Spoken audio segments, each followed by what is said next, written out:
if you were to tell me that Lunalights won YCS Chicago, I would have thought you were crazy. But I was wrong. Lunalights won YCS Chicago. All right, what's going on, you guys?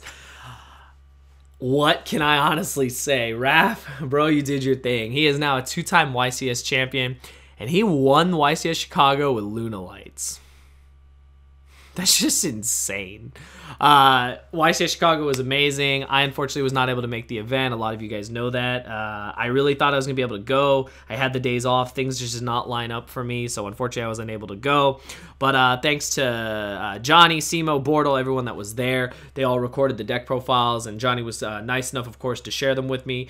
So I was able to post a couple profiles for you guys, and of course I had the first place winner, and this is the deck, you guys. He won it with Lunalights, and I know the first thing people will say is this isn't a pure Lunalight deck. Well, of course not. He's playing a lot of some of the best engines in the game and then playing the Lunalight engine because apparently that engine is broken. And I'll be the first to say, I don't know what any of these cards do.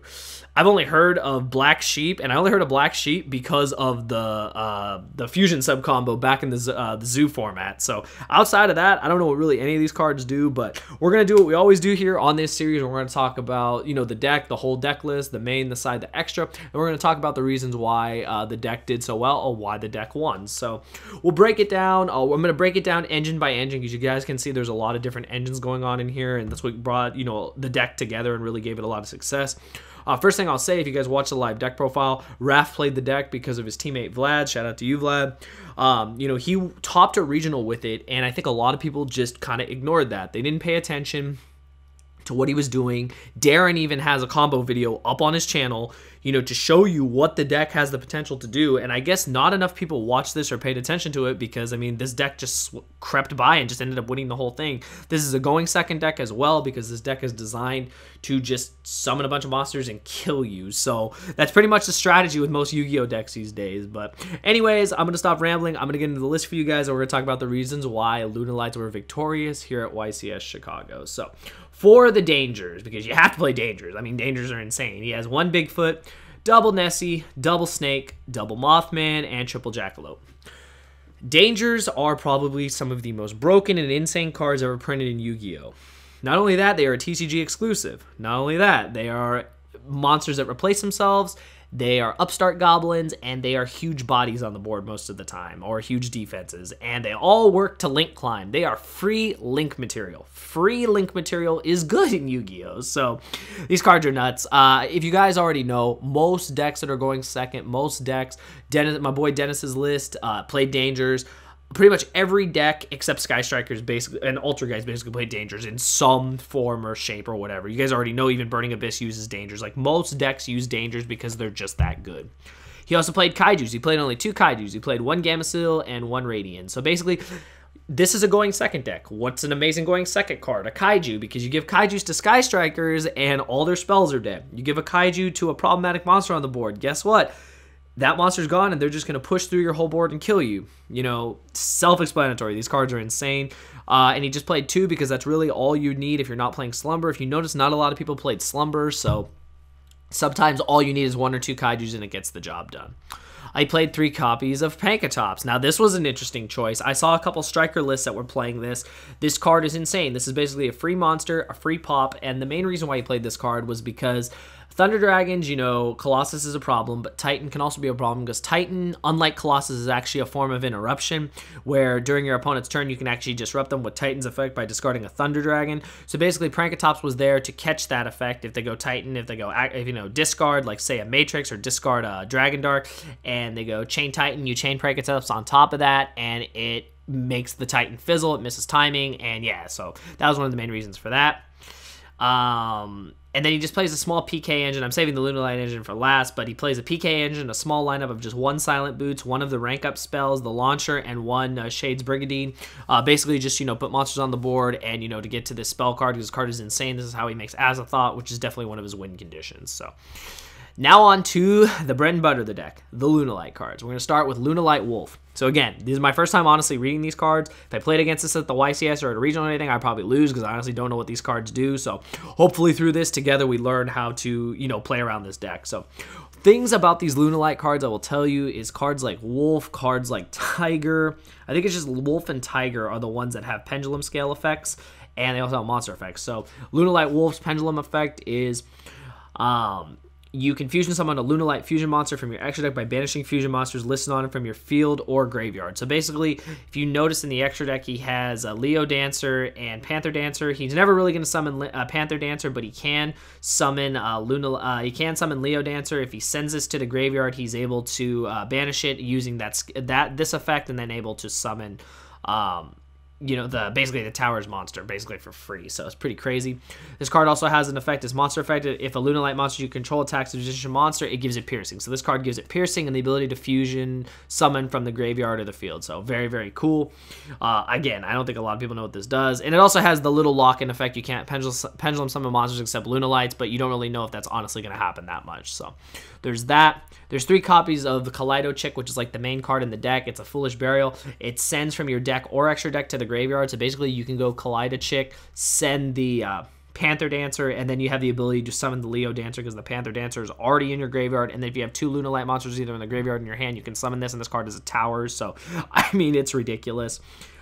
This also sends for cost, so if you do something to it, it still will send for cost, and it's insane, and it takes the name of the monster it sends. So very, very cool. I think a lot of people just didn't know what was going on with this. Again, surprise factor.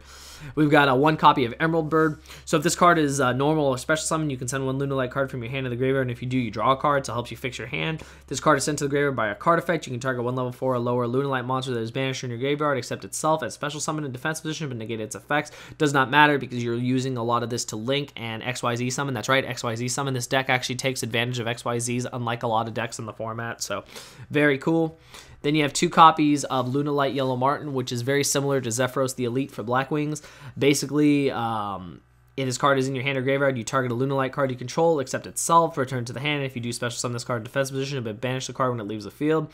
This card is sent to the graveyard by the card effect. You can add 1 Lunalight spell or trap from your deck to your hand, and you can use the effects once per turn, but you are able to search cards like Lunalight Perfume and also the trap card Serenade Dance. So we've got that, and then of course Lunalight Tiger. Now this is actually one of the craziest cards. I think this is one of the cards that probably a lot of people tried to negate or tried to destroy and ended up paying the price.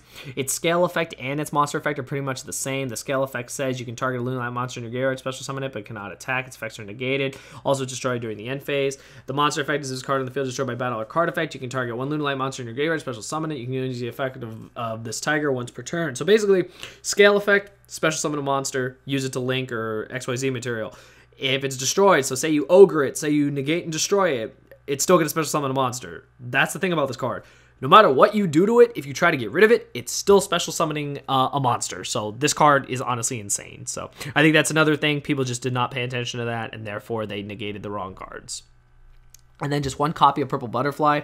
So you can send this card from your hand to the field to the graveyard, target a Lunalight monster you control, it gains 1,000 attack. You can banish this card from your graveyard, special summon 1 Lunalight monster from your hand. So this is another way to continue to extend. Just banish it, send it with a Kaleido Chick, banish it, summon another guy, keep going. You guys already know. And then of course the only card I actually knew about was Lunalight Black Sheep, but I only remembered it from the fusion sub combo. You don't even use it for that. This you can add a Lunalight monster from your graveyard to your hand except itself. If this card is sent to the graveyard for a fusion material for a fusion monster, you can add to your hand 1 face of Lunalight Pendulum monster from your extra deck or 1 Lunalight monster from your graveyard except Black Sheep. So it just helps you recur more monsters. So that's the entire engine of the monsters, you guys. The Lunalights, the Kaijus, the Dangers, the Pankatops, all of that. And it all comes together into this nice, tidy package of craziness. So yeah. On to the spells. 3 copies of Foolish Burial Goods. Cards nuts. You can send Perfumer, which is target 1 Lunalight monster in your graveyard, special summon it, so it's a monster reborn. This card is in your graveyard. Discard 1 card. Add a Lunalight monster from your deck to your hands. It basically becomes a Rota for the deck. That's insane. You also have Foolish Burial, self-explanatory, send monsters. I already talked about the rank up card. This is how you make Azathoth during your opponent's turn. Ridiculous. You can also just play this not even during your opponent's turn. You just play it on your turn, and then you make Azathoth. Your opponent can't do anything. Card's broken. 3 copies of Tenki, self-explanatory, searches the whole deck. Already talked about Shade's Brigandine to start combos, and then the trap card for Lunalights. So that is it for the main deck. It's 41 cards. Extra deck, the 2 fusions. Like I said, you're going to usually send Panther Dancer for the effect of Kaleido Chick, and then you have the ability to summon Leo Dancer when you scale the Lunalight Wolf, because he doesn't play any of the Lunalight fusion cards, like the spells or whatever, so that's how you do it in case you guys are wondering. He's got the Azathoth package with Nyarla, insane. Like, he actually can use Nyarla's effect, which is pretty cool. But basically, Nyarla, as a thought, is what you do to your opponent so that they can't play Yu-Gi-Oh! He plays the new Time Thief card. This card's very cool. Being able to manipulate your opponent's deck, you know, taking a card and then using the effect to either banish a card, draw a card, place a card, you know, pretty cool. Also, 2400 for 2 level 4 is not too bad, so very, very cool. Tiger King, probably one of the best cards in the extra deck. This card basically just destroys Thunder Dragons and negates the whole board. Insane. Sets your formation. Like, it does everything for you. So, card's nuts. Crazy to finally see this card back after so many years. So, yeah, that's awesome. One copy of Tornado Dragon. He was talking about how since you do play a lot of level 4s, being able to XYZ summon into rank 4s is awesome. Tornado Dragon being one of the best because it's really versatile against Ultrageist and Sky Striker. So, very cool on that. The links, though, really shine. Boral Sword Dragon. Again, this is a going second deck. This is a going second, I'm going to kill you attack deck, and Boral Sword is like the master of this. Kaiju them, Boral Sword them, they lose the game. Summon Sork and Curious because these cards are broken and they exist for some reason. You've got the one Unicorn and Phoenix for the Nightmares, self-explanatory. You have the one Rusty Bardiche, one of the best Link monsters out, especially since you play a lot of Dark monsters, just really good, you know, setting up your PK engine, just solid monsters, solid arrows in general. Then he talked about this card, a card I have never even seen before. This card is Fire Fighting Darumadol. And this card is basically a scrap dragon, which is really cool. You're able to target one spell or trap on each side of the field, destroy them. When this card is destroying this monster by battle, you can target one of your Beast Warrior, or Wing Beast monsters that is banished in your graveyard, add it to your hand, so it has recurability. Also, the ability to just destroy your opponent's card is awesome. And just one Underclock because with the way this deck plays, it's a going second attack and kill you deck. Underclock helps facilitate that because it literally just reduces a monster, and then you kill them. Pretty self-explanatory. You guys are seeing that this is the theme of pretty much this deck is going second, attack you, win the game. On the side deck real quick, a side deck was very straightforward. Hand traps, you just played 2 Ash and 3 Gamma, the 3 Gamma driver package. Just really good against decks in general. Gamma Driver's insane against a lot of the combo decks, so really good against like the Thunder Dragon decks that are a lot of combo decks now. Ash is just good in general, you guys already know. 3 Book of Eclipse, I mean, this card just shuts off an entire field and then you kill them. I mean, what else can I say? Really good against Thunder Dragons because Colossus can hurt this deck because they do need to add cards to their hand. But if you guys can see, there's so many outs to like Colossus, there's so many outs to Thunder Dragons. Just summoning a Tiger King is insane. It just shuts off the whole board, so that's nuts. And then for back row decks, you just play 3 Twister and 3 Reboot because that's honestly all you need. You don't need anything else when your deck basically can just kill the opponent, so I think that's really crazy. I think it's probably the way people are going to play a lot of decks this format because you don't want to deal with Ultra guys. You don't want to deal with Strikers. You just play cards like Reboot and Twister that just blow them out and then you just win the game. So that is the main side and extra. Now, why did this deck win? Let's cut the crap. Barely anyone knew what any of these cards did.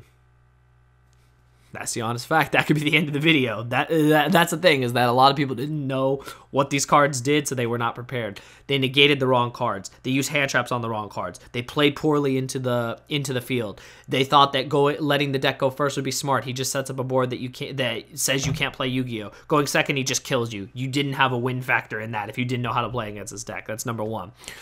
Number 2, this deck is a powerful OTK deck. It blinds second and it kills you.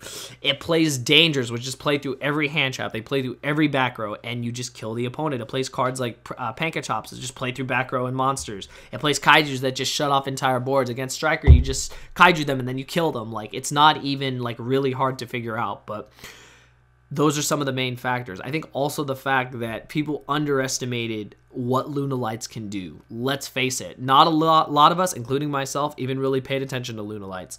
If you were to play Lunalights against me, I wouldn't know what they do, and I'd probably lose. Like, I'm going to admit, I probably would lose because I don't know what they do. They got the support, and, I mean, it's insane. And let's face it, Dangers are insane as well. When you combine all these engines together, you get one hell of a deck that just, you know, does the entire thing and sends it all the way home.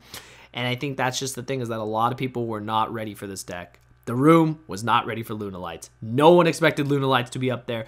No one expected, you know, it to make it to the finals and then to win the YCS. And the last factor, Raf's a hell of a player. He's one of the best players in Europe, one of the best players in the game. And when you have a highly skilled player playing a deck like this, not only is he going to bring his A game to playing the game, but he's also going to be able to play a deck better than most people, and they're not going to know what's going on, and they're going to be overwhelmed, and he's going to be able to just capitalize on all of that, and that's exactly what he did. He's an extremely good player, now a 2-time YCS champion, and he did it with Lunalights. Now, I know what you guys are going to say before I end the video. Slim, this is not a Lunalight deck.